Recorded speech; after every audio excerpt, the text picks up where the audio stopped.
आज एक और बल्कि आप ऐसा समझ लो कि दो कॉन्सेप्ट्स हैं जो कि आपस में काफ़ी ज़्यादा कनेक्टेड हैं, उनको हम लोग कवर करने वाले हैं और वो स्क्रीन पे आपको नज़र भी आ रहा है। दो कॉन्सेप्ट हैं, मोल और एवोगाड्रोस नंबर। तो सबसे पहले हम जो है ना इस कॉन्सेप्ट को समझते हैं कि व्हाट इज़ मोल। तो देखो मोल जो है ना वो क्या है। मोल दरअसल एसआई यूनिट है। एसआई यूनिट है किस चीज़ का? अमाउंट ऑफ सब्सटेंस का। ठीक है ना, अमाउंट ऑफ सब्सटेंस यानी किसी भी शय की जो मिकदार है उसको मोल में नापा जाता है। अब ये मोल मतलब कॉन्सेप्ट क्या है इसके पीछे, कि ऐसा यूनिट जो है वो एक खास चीज बना दी गई, अमाउंट ऑफ सब्सटेंस। तो देखो हर चीज को मेजर करने के लिए अलग अलग क्वांटिटीज होती हैं। जैसे मैं आपको एक बात बताता हूँ, हम लोग आमतौर पे मास को मेजर करते हैं किलोग्राम के अंदर, लेंथ को मेजर करते हैं मीटर के अंदर, लेकिन फॉर एग्जाम्पल क्वांटिटी ऑफ बनाना, ठीक है, अगर मिसाल के तौर पे हम मेजर करना चाह रहे हैं क्वांटिटी ऑफ बनाना, ठीक है, केले खरीदने के लिए हम गए, तो हम उसकी क्वांटिटी को किस तरीके से बताते हैं? तो यकीनन आप सब जानते होंगे, उसको हम मेजर करते हैं डजन, ठीक है, जिसको उर्दू में कहते हैं दर्जन। हम उसको दर्जन के अंदर नापते हैं। दर्जन का मतलब क्या हो गया? मिसाल के तौर पे व्हाट इज 1 डजन बनाना। एक डजन बनाना से क्या मुराद है, आप ये बताइए। एक डजन बनाना से मुराद है 12 बनानाज, यानी कि जो सेट है पूरा का पूरा 1 डजन बनाना का, वो कंसिस्ट करता है 12 बनाना पे। इट मीन्स ये हो गया कि अगर मैं कहूँ कि कहीं पर बनाना 2 डजन है, तो अगर 2 डजन बनाना कहा जाएगा तो आप ऑलरेडी उसको मल्टीप्लाई बाय 12 करके कितना कर दोगे? 2 × 12 इट इज इक्वल टू 24। इसी तरीके से हाफ डजन जो है वो बराबर हो जाता है 6 के। ठीक है, तो कभी कभार हमें जो है ना किसी एक पर्टिकुलर क्वांटिटी को बुनियाद बनाना पड़ता है और फिर उसके लिहाज से हम मेजर करते हैं। तो जिस तरीके से हमने चीज़ों को नापने के लिए डजन वाला एक तरीकेकार इस्तेमाल किया कि 12-12 के सेट के हिसाब से जो है वो हम मेजर करेंगे, बिल्कुल इसी तरीके से कुछ हिसाब किताब जो है वो मोल का भी बनाया गया। ठीक है, तो मैं उसको पहले डिफाइन करवा देता हूँ आपको कि व्हाट इज अ मोल। मोल है क्या, अगर हम उसकी सिंपल सी डेफिनेशन करें, वैसे भी इसमें थोड़ी सी मॉडिफिकेशन भी करूंगा, लेकिन इसको डिफाइन किया जाता है एज ग्राम एटॉमिक मास। एक तरीकेकार ये है कि ग्राम एटॉमिक मास कह लो, या अगर मॉलिक्यूल है तो उसको हम कहेंगे ग्राम मॉलिक्यूलर मास। ठीक है, अगर एटम है तो ग्राम एटॉमिक मास, मॉलिक्यूल है तो ग्राम मॉलिक्यूलर मास, और उसे ग्राम फार्मूला मास भी कहते हैं, ऑफ एनी सब्सटेंस। और वो सब्सटेंस क्या क्या हो सकता है? वो सब्सटेंस हो सकता है, मिसाल के तौर पे वो कोई एटम हो सकता है जब मैं एटॉमिक मास मेजर कर रहा हूं, वो हो सकते हैं मॉलिक्यूल्स, ठीक है, या वो हो सकते हैं आइंस, इलेक्ट्रॉन्स वगैरह हो सकते हैं, जो क्या कंटेन करें, विच कंटेन, जो कंटेन करे 6.023 10 raise to the power 23 particles. और ये जो पार्टिकल्स है मैं वही कह रहा हूँ, एटम हो सकते हैं, मॉलिक्यूल्स हो सकते हैं, कुछ भी हो सकते हैं। तो एक मोल जो है वो हमने कांस्टेंट बना लिया कि एक मोल किसी भी चीज का वो मास है जो ग्राम मॉलिक्यूलर मास होता है या ग्राम एटॉमिक मास होता है, यानी कि एटॉमिक मास या मॉलिक्यूलर मास को आपने ग्राम के अंदर मेजर करना है। ठीक है ना, और फिर वो कितने पार्टिकल्स कंटेन करता है? वो पार्टिकल कंटेन करता है 6.02 10 रेज टू दी पावर 23। जैसे कि अभी मैंने आपको दर्जन की मिसाल दी थी, डजन की मिसाल दी थी कि उसमें 12, एक डजन के अंदर 12 क्वांटिटी होती है केलों की, तो उसी तरीके से एक मोल के अंदर इतने क्वांटिटी होती है पार्टिकल्स की जो कि हमने मेजर करी। तो इसी के जरिए जो ना हम चीजों को मेजर करना शुरू हो जाते हैं।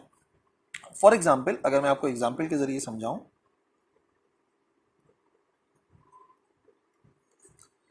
फॉर एग्जाम्पल अगर हम बात करें कार्बन के एटॉमिक मास की, तो देखिए एटॉमिक मास ऑफ कार्बन, अगर कार्बन के एटॉमिक मास की बात करें तो वो है 12 ग्राम। यानी कि कार्बन के लिहाज से अगर बात की जाए व्हाट इज कार्बन का 1 मोल, तो 1 मोल ऑफ कार्बन एक्चुअली बराबर होगा 12 ग्राम के, यानी कि 12 ग्राम मिलके कार्बन का 1 मोल बनाएंगे। ठीक है, और इसी तरीके से फॉर एग्जाम्पल अगर मैं मेजर करूं एटॉमिक मास ऑफ किसी भी और चीज का एटॉमिक मास मेजर कर लो, लेट से आप जो है वो मैग्नीशियम का मेजर कर लो, तो यहाँ पे जो आपको वैल्यू मिल जाएगी वो क्या मिल जाएगी? इसका डबल कर दिया ना हमने, समझ लो ये होता है 24 ग्राम का। तो 24 ग्राम, तो इसका मतलब क्या हो गया कि 1 मोल ऑफ मैग्नीशियम बराबर होगा कितने ग्राम के? 24 ग्राम के। तो इसका मतलब आप ये याद रखिए कि जो 1 मोल है मैग्नीशियम का वो भारी है 1 मोल ऑफ कार्बन के लिहाज से, और अगर देखा जाए तो ऑलमोस्ट जो है वो डबल है। तो आपने ये नहीं देखना कि उसका मास कितना है, वो उसके मॉलिक्यूलर मास पे डिपेंड करता है या वो उसके एटॉमिक मास पे डिपेंड करता है। क्योंकि कार्बन का एटॉमिक मास 12 है, तो 12 ग्राम कार्बन बनाते हैं उसका 1 मोल, 24 ग्राम कार्बन बनाते हैं उसके 2 मोल, और इसी तरीके से कंटिन्यूस हो जाएगा कि अगर 36 ग्राम है कार्बन, बोला जाए कि 36 ग्राम कार्बन के अंदर कितने मोल हैं, तो आप सीधा सीधा बोलेंगे कि वो 3 मोल हैं, क्योंकि हमें पता है कार्बन का 1 मोल 12 ग्राम के बराबर होता है। और इसी तरीके से मैग्नीशियम की बात की जाए तो वो 24 के बराबर होता है। अच्छा, सिर्फ एटॉमिक मास की बात नहीं होती है, बल्कि इधर हम जो है वो मॉलिक्यूलर मास के जरिए भी मेजर कर सकते हैं। फॉर एग्जाम्पल अगर मैं बात करूं मॉलिक्यूलर मास ऑफ नाइट्रोजन, अगर नाइट्रोजन गैस की बात करें, जो पूरी नाइट्रोजन गैस है, तो ये मॉलिक्यूल बन रहा है ना, तो नाइट्रोजन गैस का जो मास होता है वो होता है 28 ग्राम।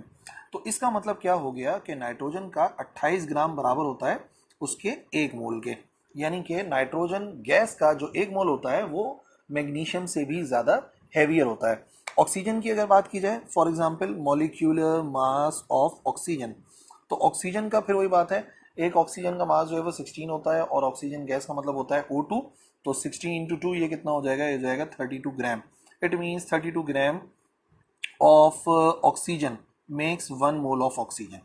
तो याद रखो, हमने जो यहाँ पे स्टैंडर्ड बनाया वो हमने स्टैंडर्ड बनाया उसके मॉलिक्यूलर या एटॉमिक मास को, जितना भी उसका एटॉमिक मास है या मॉलिक्यूलर मास है उसको जो है वो उसका कहा जाता है 1 मोल। और बेसिकली अगर देखा जाए तो एक सिंपल सा फॉर्मूला भी है, उसके ज़रिए हम जो है वो नंबर ऑफ मोल्स को कैलकुलेट कर सकते हैं। एक सिंपल सा फॉर्मूला है नंबर ऑफ मोल्स के लिए। याद रखो, अगर मुझे कैलकुलेट करना है नंबर ऑफ मोल्स, तो बराबर होता है जितना उस चीज़ का मास है उसको डिवाइड कर दो उसके मॉलिक्यूलर मास से या एटॉमिक मास से। आमतौर पर मॉलिक्यूल से डील करते हैं, इस वजह से मैंने आपको ये वाला फॉर्मूला बता दिया नंबर ऑफ मोल्स का। जैसे मिसाल के तौर पे मैं आपको बताऊं, हम जो है वो यहाँ पे वैल्यू फाइंड कर लेते हैं। लेट से कार्बन डाइऑक्साइड की बात करते हैं। अगर हम कार्बन डाइऑक्साइड की बात करते हैं कि कार्बन डाइऑक्साइड का जो 1 मोल है वो कितना है, तो 1 मोल ऑफ कार्बन डाइऑक्साइड बराबर होता है, कार्बन कितना होता है, कार्बन का एटॉमिक नंबर होता है 12, मास सॉरी 12 होता है। ऑक्सीजन का कितना था 16 इंटू 2, तो ये हो गया 32, तो ये कितना हो जाएगा 44। तो कार्बन डाइऑक्साइड का 1 मोल जो है वो कितने ग्राम के बराबर होता है, वो 44 ग्राम के बराबर होता है। ठीक है, तो ये इसका मॉलिक्यूलर मास भी है। अब फॉर एग्जाम्पल आपको दिए गए 220 ग्राम ऑफ कार्बन डाइऑक्साइड, ठीक है, आपको कहा गया कार्बन डाइऑक्साइड 220 ग्राम है, तो अब आप बताइए कि उसमें कितने नंबर ऑफ मोल्स होंगे। तो नंबर ऑफ मोल्स के लिए मैंने फॉर्मूला जो बताया आप उसको यूज करो, mass divided by molecular mass. तो हम क्या करेंगे, हम 220 को जो मास हमें गिवन था उसको हम डिवाइड करा देंगे उसके नंबर ऑफ उसका मॉलिक्यूलर मास से, और कार्बन डाइऑक्साइड का मॉलिक्यूलर मास मैंने अभी भी कैलकुलेट कराया 44 है, तो 220 divide by 44 it is equal to 5। तो इसका मतलब इतने ग्राम, यानी कि 220 ग्राम ऑफ कार्बन डाइऑक्साइड के अंदर पाए जाते हैं उसके 5 मोल। ठीक है, इस तरीके से हम लोग कैलकुलेशन कर सकते हैं। और वैसे आपको एक और बात बताऊं, उसको भी आप समझने की कोशिश करना। एक और मिसाल है हमारे पास, लेट से हमारे पास है सोडियम क्लोराइड। तो सोडियम क्लोराइड जो है वो 2 आयन से मिलकर बना है, एक है सोडियम आयन और दूसरा है क्लोरीन आयन। अब ये दोनों आयन हो गए, सोडियम आयन भी है क्लोरीन आयन भी है। तो इसका क्या मतलब हो गया, इसका मतलब ये हो गया कि हमारे पास ये जो सोडियम है इसका भी 1 मोल है, और लेकिन सोडियम आयन का 1 मोल है और क्लोरीन आयन का 1 मोल है। ठीक है, तो हम इसको बोलेंगे कि ये 1 मोल है सोडियम आयन का, और यहाँ पर 1 मोल है, अगर इसका 1 मोल है तो 1 मोल है किसका, 1 मोल ऑफ क्लोरीन आयन। और फिर वही बात है जैसे कि हमने काउंट करा था कि 1 मोल के अंदर नंबर ऑफ पार्टिकल्स कितने होते हैं, 6.023 10 रेज टू दी पावर 23, यानी कि इतने सोडियम आयन होंगे और इतनी ही तादाद के अंदर 6.023 10 रेज टू दी पावर 23 ही क्लोरीन आयन उसमें पाए जाएंगे। ठीक है, एक आध मिसाल और देख लेते हैं। लेट से वाटर की एग्जांपल कंसिडर कर लेते हैं। फॉर एग्जांपल हमें गिवन है 4 moles of H2O water.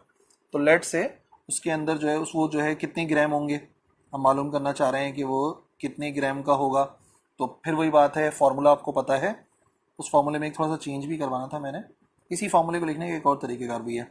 Number of moles को स्मॉल n से जाहिर करते हैं, मास को हम लोग m से शो करते हैं और डिवाइडेड बाय मॉलिक्यूलर मास को हम जो है वो कैपिटल M से शो करते हैं। तो ये जो है ना फॉर्मूला जो है इसका n is equal to m divide by m होता है। मोलर मास भी कह सकते हैं, मॉलिक्यूलर मास भी कह सकते हैं, जो नीचे m लिखा हुआ है ना, यानी कि एक मोल का कितना मास होता है जो लिखा हुआ है ना, ये मोलर मास भी कहलाता है कि एक मोल के अंदर कितना मास होता है। जैसे कि कार्बन डाइऑक्साइड के केस के अंदर 44 था। फॉर एग्जाम्पल हमारे पास सवाल आ रहा है कि हाइड्रोजन के वाटर के 4 मोल हैं तो वो कितने ग्राम का होगा और उसमें कितने पार्टिकल्स होंगे। तो हम सीधी सी लॉजिक इस्तेमाल करेंगे, हम ये कहेंगे कि भाई हमें इस मरतबा मास कैलकुलेट करना है। तो यही जो फॉर्मूला था n बराबर होता है mass divided by molar mass. Rearrange करेंगे, m की वैल्यू चाहिए तो हम क्या कर लेंगे, m बराबर आ जाएगा n को मल्टीप्लाई करना पड़ेगा मोलर मास से। तो फिर कितने नंबर ऑफ मोल्स हैं, 4 मोल्स हैं। मॉलिक्यूलर मास चाहिए इसका कि एक मोल का कितना मास होगा, तो आ जाओ निकाल लेते हैं। हाइड्रोजन 2 हैं और उसका एक एटम 1 के बराबर होता है, ऑक्सीजन के 16, तो टोटल हो जाएगा 18। तो हम क्या करेंगे, 4 को मल्टीप्लाई करा देंगे 18 से। सो 4 मल्टीप्लाई बाय 18 72 आ जाएगा, यानी कि 72 ग्राम जो है पानी होगा तो वो पानी के कितने मोल बनाएगा, वो बना देगा पानी के 4 मोल। ठीक है भाई। तो आई होप ये एग्जांपल्स के जरिए आप मोल को समझ गए होंगे और मैंने प्रैक्टिस भी करा दी। अब जो हमारा टॉपिक था ना एवोगैड्रोस नंबर भी उसके अंदर शामिल था, हमें इसका भी कॉन्सेप्ट चाहिए कि एवोगैड्रोस नंबर क्या है। तो बेसिकली ये जो नंबर है ये वही नंबर है जो इतनी देर से हम लोग डिस्कस किए चले जा रहे हैं। एवोगैड्रोस नंबर जो है वो एक साइंटिस्ट हैं उनके नाम से है और वो जो है वो इटालियन केमिस्ट है अमेडियो एवोगैड्रो, जिन्होंने इस नंबर को डिस्कवर किया था। और ये वही नंबर है जो अभी बता रहा हूँ 6.02 10⁻23, बहुत बड़ी वैल्यू है। यानी कि अगर मिसाल के तौर पे किसी भी चीज़ का एक मोल है तो उसके अंदर जो तादाद होती है एटम्स की या मॉलिक्यूल्स की वो होती है इतनी, कितनी, 602 1 2 3 4 5